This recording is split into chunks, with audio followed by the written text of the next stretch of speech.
Drop it.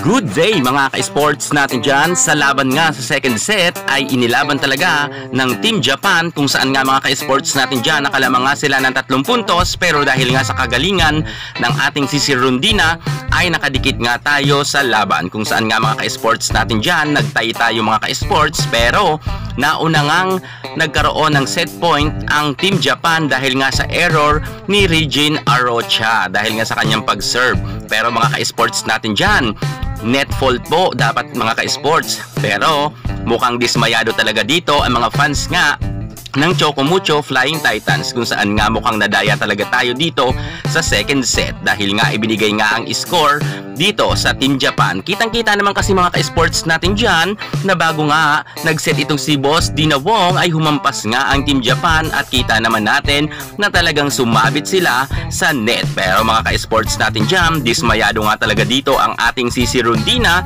dahil nga hindi pinagbigyan ang kanilang pa-challenge. Dahil dito mga ka-sports ay natalo nga tayo ng Team Japan sa second set. Nako, nag-iinit na nga ang ating si Rondina.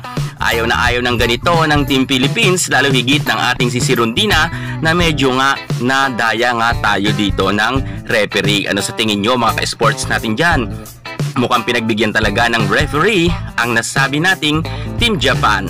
At dahil dyan mga ka-sports, tayo na nga po na may parehas ng panalo ang Japan at Team Philippines. Titingnan natin ngayon mga ka-sports natin dyan dahil mukhang maging ating coach na si Dante Alensinurin ay hindi nga naging maganda ang mukha sa desisyon na yan ng referee na ibinigay nga ang puntos sa Team Japan. Laban lang Pinas dahil alam natin na medyo nagkakadayaan na talaga.